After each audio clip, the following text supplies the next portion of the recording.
लिन Ming मुस्कुराए और अपना सिर हिलाया। भाई लियाओ मेरी चापलूसी करते हैं, केवल इसलिए कि मेरे पास एक प्रचंड गुरु है। मेरी ऐसी उपलब्धियां हैं। यह सही है। चूंकि जुयान ने स्काई फॉर्चून सिटी छोड़ दी है, तो लैन यूनियो का क्या हुआ? क्या वह उसके साथ चली गई? हालांकि उसका पहले से ही लैन यूनियो से कोई लेना देना नहीं था, फिर भी लिन मिंग ने पूछताछ की। जुयान अब तक पागल हो गया होगा। वह अपना गुस्सा लैन यूनियो पर निकाल सकता है। लियाओ वेन्युआन ने मुस्कुराते हुए कहा, भाई लिन, राहत महसूस करें कि लैन यूनियो बिल्कुल ठीक है। लेकिन वह पहले ही 7 प्रोफाउंड मार्शल हाउस से खुद को वापस ले चुकी है। फिलहाल वह अभी भी स्काई फॉर्चून सिटी में ही है।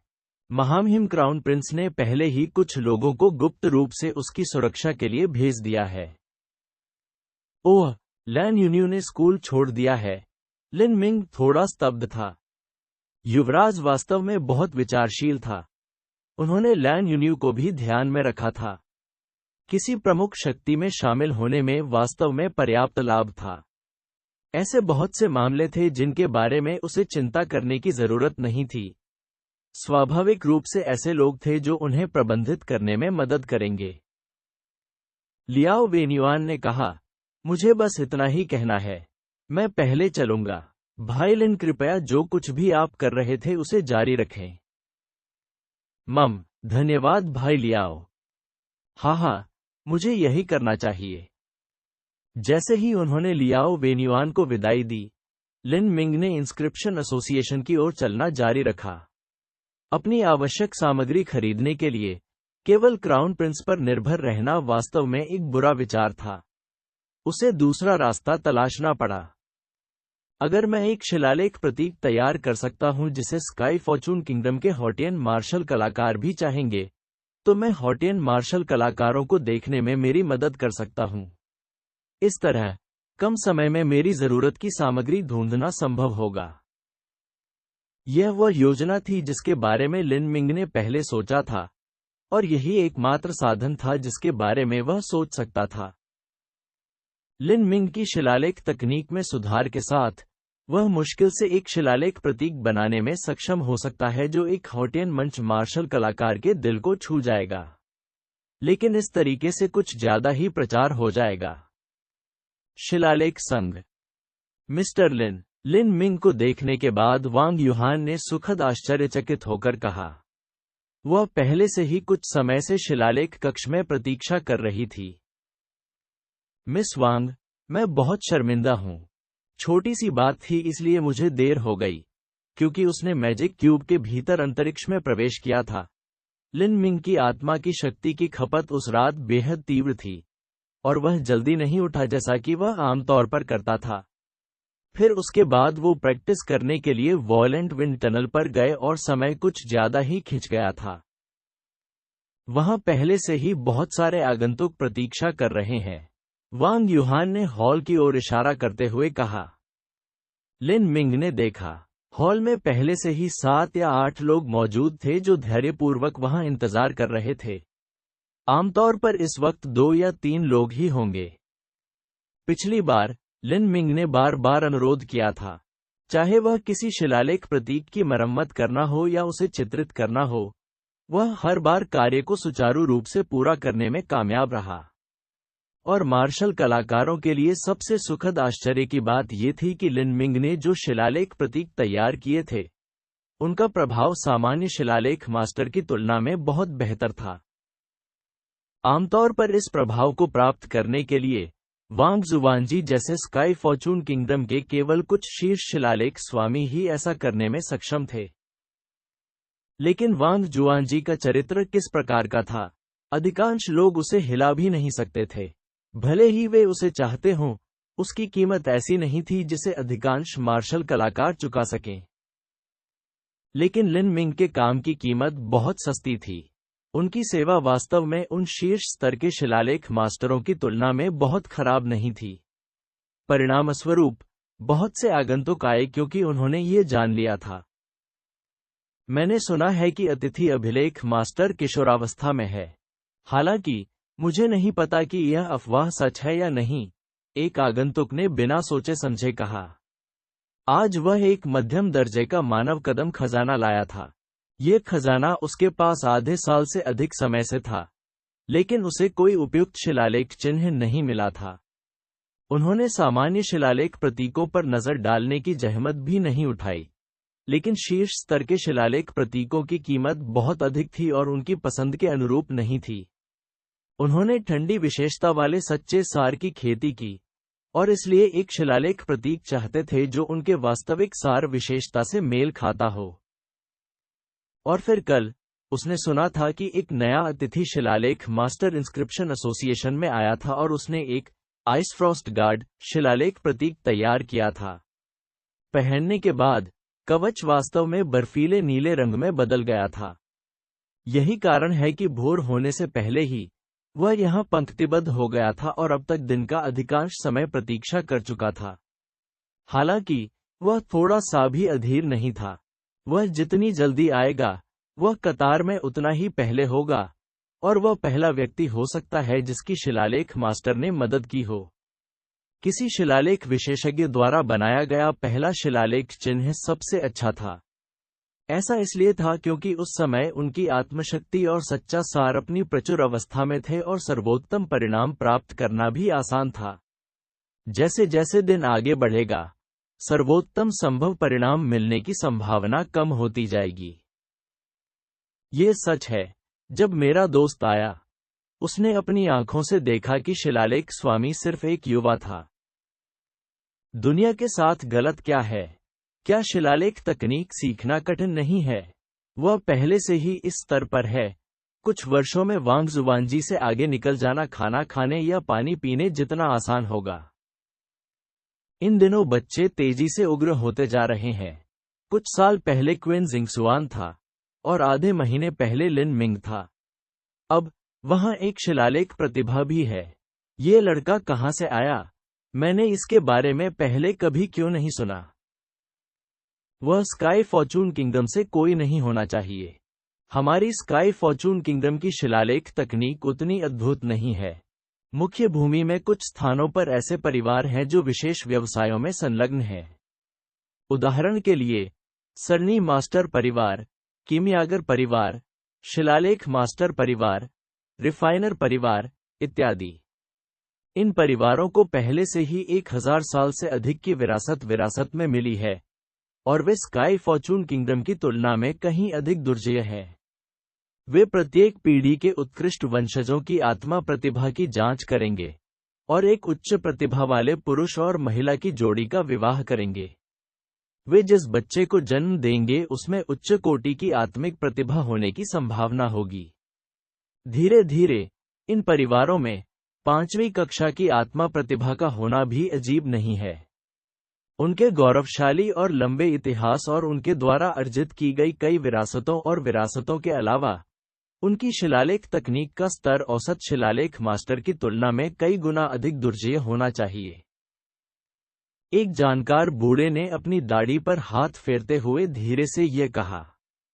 सच तो ये था कि उनकी कोई भी बात गुप्त नहीं होती थी। न केवल विशेष व्यवसायों वाले परिवार थे, बल्कि मार्शल आर्ट भी समान थे। भव्य इतिहास वाले मार्शल आर्ट परिवार थे जो प्राचीन काल से मौजूद थे। उदाहरण के लिए, 7 प्रोफाउंड मैरिटल हाउस के वर्तमान प्रमुख शिष्यों में से किन जिंगसुआन के अलावा बाकी लोग मार्शल कल्टीवेशन परिवारों से आए थे। लिन मिंग को वे ऐसा व्यक्ति मानते थे। जब लोगों का समूह बात कर रहा था, एक युवा रिसेप्शनिस्ट महिला आई और विनम्रता से उनसे कहा, अतिथि शिलालेख मास्टर आ गए हैं। हर कोई काफी समय से इंतजार कर रहा था। हम अब शुरू कर सकते हैं। Allied trade association, sky Fortune city मुख्यालय।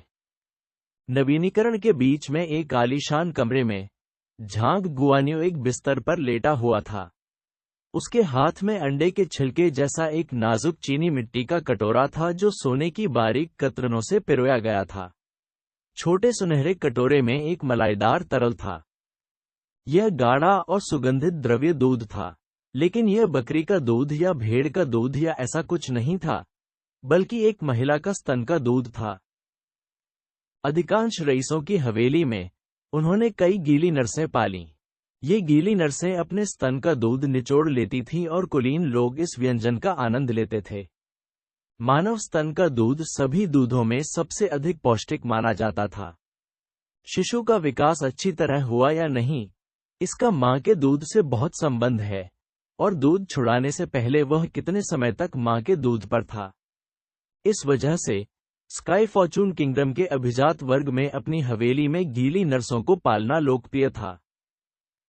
आमतौर पर जिन महिलाओं के पास वेट नर्स का काम होता था, वे महिलाएं होती थीं जिनके अभी अभी बच्चा हुआ था, या उनके बच्चे की मृत्यु हो गई थी, या उन्हें बेच दिया गया था। इनमें से अधिकांश महिलाएं ग्रामीण इलाकों से आती थीं, और आमतौर पर केवल खराब दिखने वाली महिलाएं ही आती थीं और अपने परिवार के खर्चों में मदद करने के लिए वेट नर्स बनती थीं।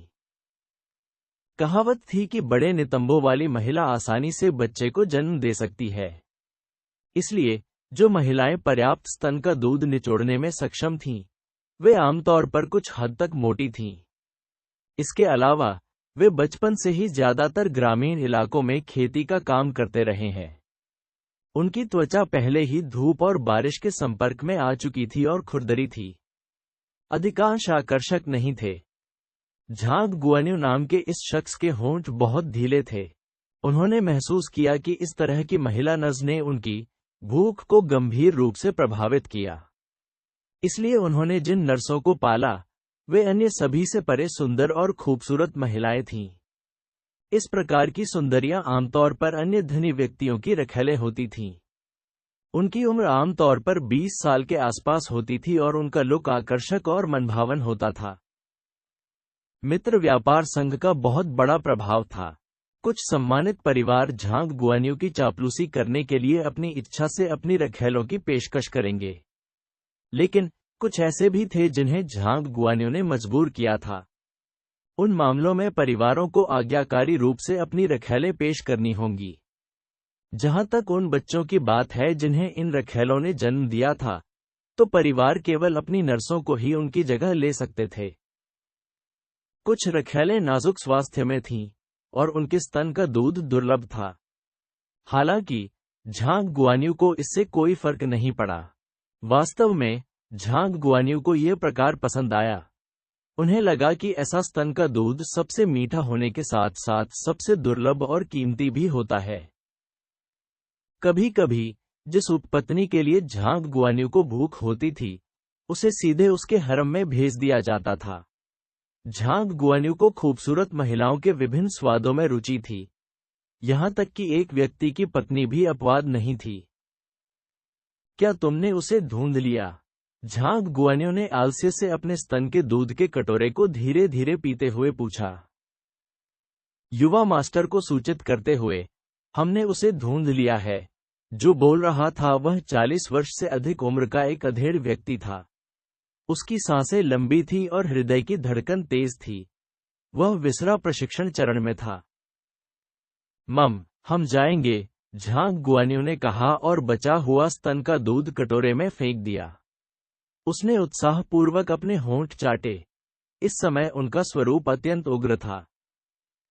युवा मास्टर, ऐसा करने के लिए है? अधेड़ उम्र का आदमी झिझका। क्या आप लिन मिंग को अपमानित करने से डरते हैं? युवा मास्टर, लिन मिंग पहले ही 7 प्रोफाउंड मार्शल हाउस के भीतर एक मुख्य शिष्य की स्थिति तक पहुंच चुके हैं। यदि वह भविष्य में भी आगे बढ़ता रहे और 7 प्रोफाउंड दूत या मार्शल हाउस मास्टर बन जाए, अगर हमने ऐसे व्यक्ति को नाराज कर दिया है, तो इसे प्रबंधित करना बहुत मुश्किल होगा। तुम्हारा मतलब ये है कि मुझे दोनों हाथ बांधकर लेट जाना चाहिए और उसे अपने ऊपर कदम रखने देना चाहिए, और लिन मिंग से दोस्ती भी? क्या वह सही है? झांग गुआन्यू की आवाज अचानक ठंडी हो गई। अधेड़ उम्र के व्यक्ति ने झट से कहा, युवा मास्टर, इस अधीनस्थ का मतलब यह नहीं है।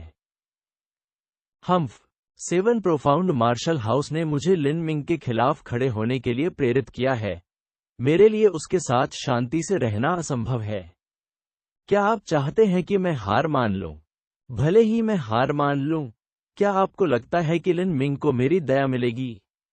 7 प्रोफाउंड मार्शल हाउस चाहता है कि मैं लिन मिंग की सीढ़ी बनूं, लेकिन वे नहीं जानते कि मैं सीढ़ी नहीं हूं। मैं एक गोखरू हूं। जो कोई मुझ पर कदम रखेगा वह मर जाएगा। झांग गुआन्यू का मार्शल आर्ट दिल एक अहंकारी दिल था। वह समझ सकता था कि कुछ लोग शुरू से ही उससे अधिक ताकतवर थे, लेकिन वह अपने मुकाबले एक युवा व्यक्ति को देखना और उसका पीछा करना और फिर उससे आगे निकल जाना बर्दाश्त नहीं कर सकता था। इतना ही नहीं, बल्कि लिन मिंग उनसे 5 साल छोटी थी। क्योंकि लिन मिंग ने उसकी गड़गड़ाहट चुरा ली थी, वह पहले से ही बेहद दुखी हो गया था। इतना ही नहीं, बल्कि 4 महीनों में होने वाली लड़ाई निश्चित रूप से स्काई फॉर्चून किंगडम के भीतर सभी का ध्यान आकर्षित करेगी। अगर वह उस स्थिति में हार गए तो ये शर्मनाक अपमान होगा। झांग गुआन्यू का अहंकारी हृदय ऐसी बात को स्वीकार नहीं कर सका। सच तो ये था कि झांग गुआन्यू को अब से 4 महीने बाद मैच जीतने का पूरा भरोसा था, लेकिन भले ही वह जीत गया, उसे लगा कि लिन मिंग अंततः उससे आगे निकल जाएगा। उस समय लिन मिंग उसे हराने के लिए फिर से चुनौती देगी। इस प्रकार परिणाम अभी भी वही होगा। झांग गुआन्यू को पूर्वाभास था कि एक बार जब वह किसी दिन लिन मिंग से हार गया, तो वह हमेशा के लिए लिन मिंग से आगे निकल जाएगा और इस भयावह विफलता से उबरने में असमर्थ होगा। इससे उसका अहंकारी हृदय निराश हो जाएगा। ये गांठ वो कभी नहीं खोल पाएगा, और ऐसा इसलिए था क्योंकि वह फिर कभी लिन मिंग पर विजय प्राप्त नहीं कर सका। झांग गुआन्यू बिल्कुल भी ऐसा होते हुए नहीं देखना चाहता था। दिव्य बबूल शक्ति की खेती करने के बाद झांग गुआन्यू के दिल में एक तीव्र इच्छा थी। वह इच्छा थी दिव्य बबूल शक्ति को 7वीं परत के शिखर तक विकसित करना और युवावस्था की लंबी अवधि प्राप्त करना, वह समय जब उसका यांग सार कभी फीका नहीं होगा। एक बार जब वह इस सीमा को हासिल कर लेता, तो उसकी कई 100 साल की जवानी होती। वह समाज की सभी विभिन्न सुंदर और सांसारिक महिलाओं के साथ खेलने, उन्हें लेने और उन्हें लूटने में सक्षम होगा। आज की सुंदरियों से लेकर कई 100 साल बाद की सुंदरियों तक, उन्होंने एक विशाल हरम स्थापित किया जो शाही परिवार के 3000 खूबसूरत महिलाओं के हरम से भी आगे निकल गया। वह प्रतिदिन अपने निजी हरम में जाता और उनके साथ बेतहाशा मौज मस्ती करता। ये सोचकर झांग गुआन्यू ज्वलंत इच्छा से भर जाएगा और उसका खून एक पागलपन भरी उत्तेजना के साथ उबलने लगेगा। लेकिन झांग गुआन्यू की प्रतिभा के साथ दिव्य बबूल शक्ति को चरम 7वीं परत तक विकसित करना कहना जितना आसान था, करना उतना आसान नहीं था। उन्होंने अभी अभी दिव्य बबूल शक्ति की खेती शुरू की थी। यदि सब कुछ सुचारू रूप से चला और उसने खेती के लिए सबसे अच्छी खूबसूरत महिलाओं को चुना, तो इस बात की बहुत कम संभावना थी कि वह 7वीं परत के शिखर तक पहुंचने में सक्षम होगा। लेकिन अगर अब से 4 महीने बाद वह सभी की आंखों के सामने लिन मिंग से हार गया, तो उसकी आत्मा और दिल को दबा दिया जाएगा और उसका यांग सार सुचारू रूप से प्रवाहित नहीं होगा। उस स्थिति में 7वीं परत के शिखर तक पहुंचना बहुत मुश्किल होगा। इसलिए झांग गुआन्यू ने अब से 4 महीने बाद मैच में लिन मिंग को पूरी तरह से हराने का फैसला किया। वह उसे बेरहमी से रौंद देगा ताकि वह जीवन भर अपनी असफलता से कभी उठ न सके। वह उससे सब कुछ छीन लेगा, वे सभी आभाएं जो उसे घेरे हुए थी और वे सभी सुंदर स्त्रियां जो उसकी प्रशंसा करती थीं।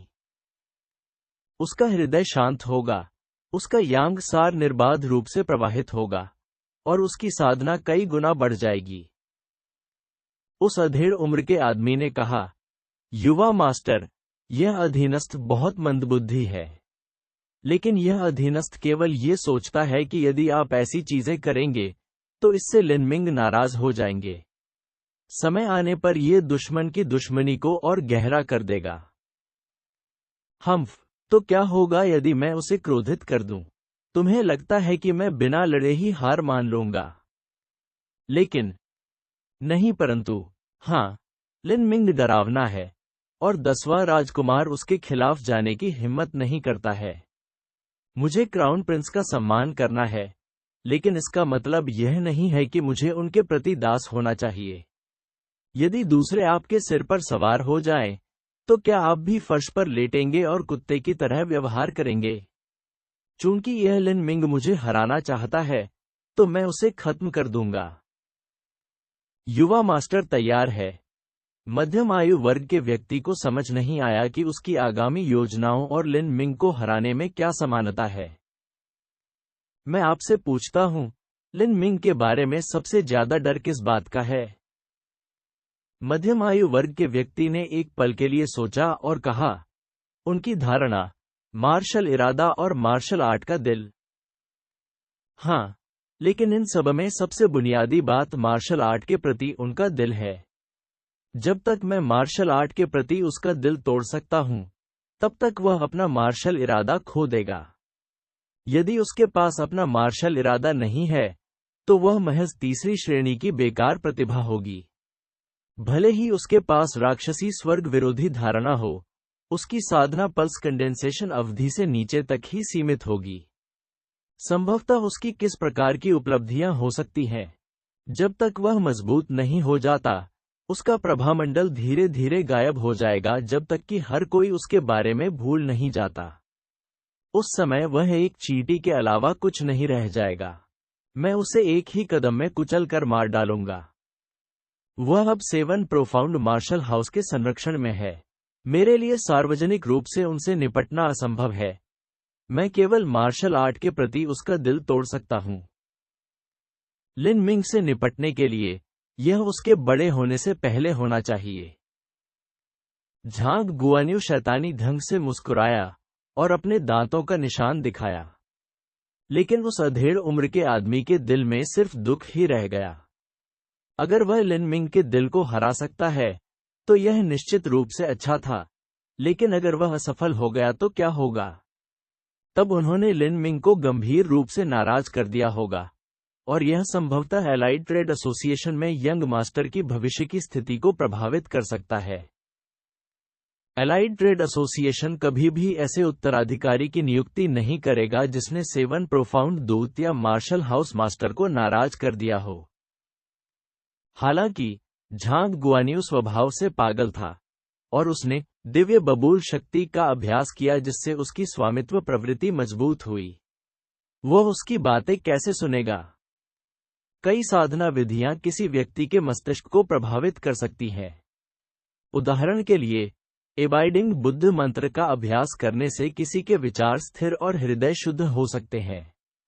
गोल्डन बोन फोजिंग डिवाइन फॉर्मूला के कारण व्यक्ति की क्यूई और रक्त यांग ऊर्जा से भर जाएगा और अदम्य बन जाएगा। हालांकि दिव्य बबूल फॉर्मूला ने जो किया वह एक व्यक्ति की स्वामित्व प्रवृत्ति को और अधिक मजबूत बनाने का कारण बना, और उनके विचार तेजी से चरम और हिंसक हो गए। युवा मास्टर, शायद हमें इस मामले पर मास्टर के साथ चर्चा करनी चाहिए। झांग गुआन्यू का रंग तुरंत ठंडा हो गया, और उसने एक बेहोश जानलेवा इरादा प्रकट किया। अधेड़ उम्र का आदमी डर के मारे उछल पड़ा और जल्दी से बोला, इस अधीनस्थ को मरना चाहिए, इस अधीनस्थ को मरना चाहिए। बहुत अधिक बातचीत से गलतियां होती हैं। तुम्हें बस एक सेवक के रूप में अपना कर्तव्य निभाना है। झांग गुआन्यू ने अपनी जानलेवा आभा वापस ले ली। ये तथाकथित मास्टर स्वाभाविक रूप से झांग गुआन्यू के पिता थे। झांग गुआन्यू को पता था कि अगर यह बात उसके पिता को पता चल गई तो उन्हें ऐसा करने की इजाजत बिल्कुल नहीं दी जाएगी, क्योंकि उनके पिता की नज़र में एलाइड ट्रेड एसोसिएशन का भविष्य झांग गुआन्यू की भविष्य की मार्शल आर्ट की खेती से कहीं अधिक महत्वपूर्ण था। उनके पिता कभी भी लिन मिंग को नाराज करने और उनके खिलाफ जाने का जोखिम नहीं उठाएंगे। उनकी राय में सबसे खराब स्थिति में झांग गुआन्यू हार जाएगा और यही होगा। लेकिन जहां तक झांग गुआन्यू का सवाल है, चाहे एलाइड ट्रेड एसोसिएशन का प्रभाव कितना भी बड़ा क्यों न हो, उनके लिए उसे कई सौ साल की युवावस्था और कभी न खत्म होने वाला यांग सार देना असंभव था। केवल ताकत ही उसे यह लाएगी। जब तक उसके पास ताकत थी, मित्र व्यापार संघ की सभी सांसारिक संपत्तियां तैरते बादलों के अलावा कुछ नहीं थीं। प्रतिभावान आश्वस्त थे।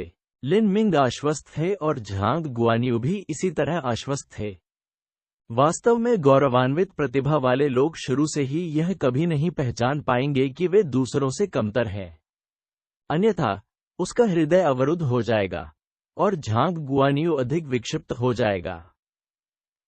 प्रतिभाओं ने हमेशा सोचा कि वे दुनिया के भविष्य के नायक हैं और इसलिए वे लड़ेंगे। हालांकि इन झगड़ों में हताहत होना ही चाहिए। स्काई फॉर्चून सिटी, दक्षिण पश्चिमी उपनगर। Sky Fortune city royal palace का मुख दक्षिण की ओर था। शहर का उत्तरी छोर वह स्थान था जहां कुलीनों की अधिकांश हवेलियां थीं, और यह अपेक्षाकृत समृद्ध स्थान था। शहर का दक्षिण सुनसान था, खासकर उपनगरों के पास, जहां यह काफी सुनसान था। दक्षिण पश्चिम उपनगर में कुछ कम ऊंचाई वाले घर थे। हालांकि ये घर सालों से यहीं थे, लेकिन देखने में पुराने नहीं लगते थे। बात सिर्फ इतनी थी कि बारिश के नीचे फीकी धूसर टाइलें, खाली सफेद दीवारें और पेड़ों की छाया में कोई ताजा एहसास नहीं था। इन सभी मकानों के बीच में एक नई दुकान थी। दुकान का मूल मालिक सेवानिवृत्त होने के लिए ग्रामीण इलाकों में लौट आया था और उसने अपनी दुकान बिक्री के लिए रख दी थी। नए मालिक के कार्यभार संभालने के बाद दुकान के दरवाजों को ताजे नए तुंग तेल से रंगा गया और अंदर की साफ सफाई की गई।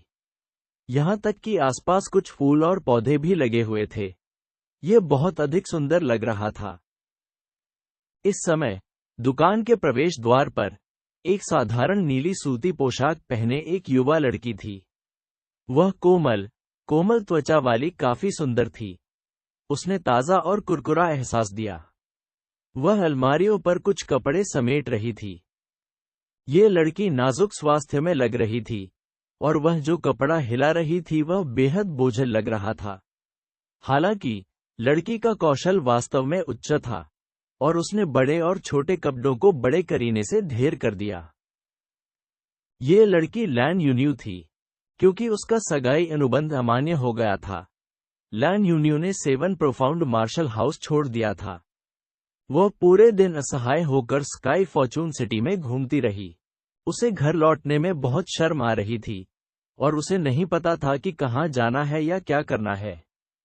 अंत में उसने स्काई फॉर्चून सिटी में कदम रखने का फैसला किया। इसलिए उसने अपने कुछ गहने गिरवी रख दिए और कपड़े की यह छोटी सी दुकान खोली। सभी पड़ोसी इस नई युवा लड़की से बेतहाशा प्यार करते थे। लड़की हर दिन साधारण नीले कपड़े पहनती थी, और वह हमेशा अपनी छोटी कपड़े की दुकान में काम में व्यस्त रहती थी।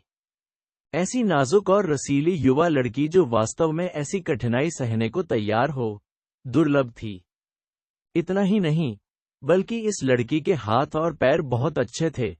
उसकी ताकत बहुत अच्छी थी और वह खाना भी अच्छा बनाती थी। ये तर्कसंगत था कि ऐसी लड़की जिसने बचपन से ये कष्ट सहा है, उसकी त्वचा खुरदरी होगी और उसके दोनों हाथों में कम से कम घट्टा होना चाहिए। लेकिन वास्तव में उन्होंने यह नहीं सोचा था कि इस लड़की के दोनों हाथ तरल की तरह नर्म और मलाईदार होंगे। यह बिल्कुल आश्चर्यजनक था। यह कैसी लड़की थी? ये जानने के बाद कि यह लड़की अपने आप में अकेली है, पड़ोस की कई आंटियों के दिलों में अत्यधिक सहानुभूति जाग उठी। उन्होंने उत्सुकता से लड़की के जीवन के अनुभवों के बारे में पूछा, लेकिन लड़की ने हमेशा अस्पष्ट शब्दों में उत्तर दिया। इनमें से कुछ चाचियां इस खूबसूरत युवा लड़की के लिए मैचमेकर के रूप में भी काम करना चाहती थीं, लेकिन इन प्रस्तावों पर लड़की हमेशा हल्की सी मुस्कुराती थी और मना कर देती थी। युवा मास्टर, हम यहाँ हैं। अधेड़ उम्र के व्यक्ति ने कपड़े की दुकान पर लटके एक बोर्ड की ओर इशारा किया। वह चिन्ह काफी समय से वहां नहीं लटका हुआ था। हाँ, कितनी शानदार दुकान है। अच्छा, झांग गुआनियू ने अपने हाथों में पंखा हिलाया और उसके चेहरे पर एक विचारशील मुस्कान दिखाई दी, जैसे कि वह किसी स्वादिष्ट शिकार को देख रहा हो। लिन मिंग के मार्शल आर्ट के दिल को तोड़ने के लिए उन्हें लिन मिंग के मार्शल आर्ट के दिल में दोष ढूंढना था। झांग गुआनियू को ऐसा लगता था कि लिन मिंग के मार्शल आर्ट के दिल में एकमात्र दोष लैन यून्यू था। जब लिन मिंग ने इच्छा के दर्रे पर काबू पाने के लिए आधा अगरबत्ती खर्च किया था, तो सपने के दायरे में वह व्यक्ति लैन यून्यू रहा होगा। हालांकि लैन यून्यू का मामला पहले ही बीत चुका था, फिर भी झांग गुआन्यू का मानना था कि लैन यून्यू लिन मिंग के दिल में एक गांठ थी। यदि वह लैन यून्यू को ले जा सकता है और उसके साथ अपनी दिव्य बबूल शक्ति की खेती कर सकता है, तो लिन मिंग को पता चलने पर परिणाम क्या होगा? झांग गुआन्यू बहुत जानना चाहता था। द्वंद्व जैसे मामले में यदि कोई हार जाता है तो उन्हें दूसरी बार लड़ना ठीक होगा। ऐसी स्थिति नहीं होगी कि उनकी भावना को दबा दिया जाएगा और अवरुद्ध कर दिया जाएगा। लेकिन एक लड़की अलग थी। जब तक उसने उसे अपने बिस्तर पर रखा, यह हमेशा के लिए बात थी।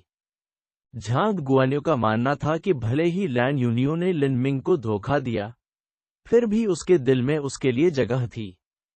अगर वह लैन यून्यू को ले गया तो यह उसके दिमाग में हमेशा के लिए एक कांटा बना रहेगा। यह कांटा कुछ ऐसा होगा जिसे वह कभी भी मिटा नहीं सकेगा। भले ही लिन मिंग ने उसे हरा दिया, फिर भी वह कांटा बना रहेगा। यदि किसी की भावना सहज नहीं है तो उनके विचार धूमिल हो जाएंगे और उनकी साधना अवरुद्ध हो जाएगी। जब लिन मिंग ने अपनी मार्शल आर्ट की खेती की एक बाधा को तोड़ने की कोशिश की, तो यह उसके दिल का एक राक्षस होगा जिसने उसे रोक दिया। और इसकी कुंजी यह थी कि क्या लिन मिंग उसे हरा सकती थी? यह सच था कि 7 प्रोफाउंड मार्शल हाउस ने लिन मिंग की रक्षा की थी, लेकिन उन्होंने लैन यून्यू की रक्षा नहीं की और ये लड़की पहले ही 7 प्रोफाउंड मार्शल हाउस से हट गई थी। यदि लिन मिंग को पता होता कि उसने लैन यून्यू को अपने लिए प्राप्त कर लिया है, तो क्या वह गुस्से से भरे सिर के साथ उसकी ओर दौड़ेगा और उससे द्वंद्व युद्ध करने के लिए कहेगा? यदि लिन मिंग उसके सामने वाले दरवाजे पर आए, तो यह बहुत अच्छा होगा। इस समय झांग गुआन्यू को 100% आश्वासन था कि वह लिन मिंग को हरा सकता है। भले ही उन्होंने 4 महीने इंतजार किया, फिर भी उन्हें 90% आश्वासन था कि वह लिन मिंग के खिलाफ जीतेंगे। ऐसा इसलिए था क्योंकि हाल ही में उनकी दिव्य बबूल शक्ति पहली परत की बड़ी सफलता के चरण तक पहुंच गई थी और उनकी ताकत बड़े अंतर से बढ़ गई थी। यह कुछ ऐसा था जो लिन मिंग को नहीं पता था। झांग गुआन्यू को उम्मीद थी कि उस निर्णायक लड़ाई के दिन लिन मिंग गुस्से के कारण उस पर बेरहमी से हमला करेगा। प्रत्येक चाल बेहद आक्रामक होगी। झांग गुआन्यू के कल्पित परिदृश्य में यह एकदम सही होगा।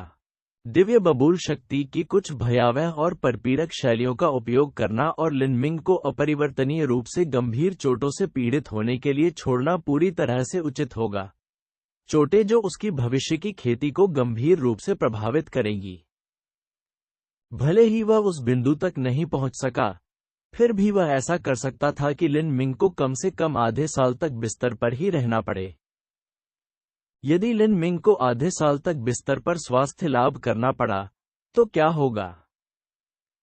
क्या वह अब भी 7 प्रोफाउंड वैलीज के मुख्य शिष्य परीक्षण को पास कर सकता है? परीक्षण की समय सीमा 1 वर्ष से कुछ अधिक समय में थी। यह उनका एकमात्र मौका था। जब तक लिन मिंग ने परीक्षा उत्तीर्ण नहीं की, झांग गुआन्यू की नज़र में उसे डरने की कोई बात नहीं थी। अपनी भविष्य की उपलब्धियों और उनके प्रभाव में असमानता के अलावा, झांग गुआन्यू को पूरा विश्वास था कि वह लिन मिंग को जीवन भर के लिए दबा सकता है।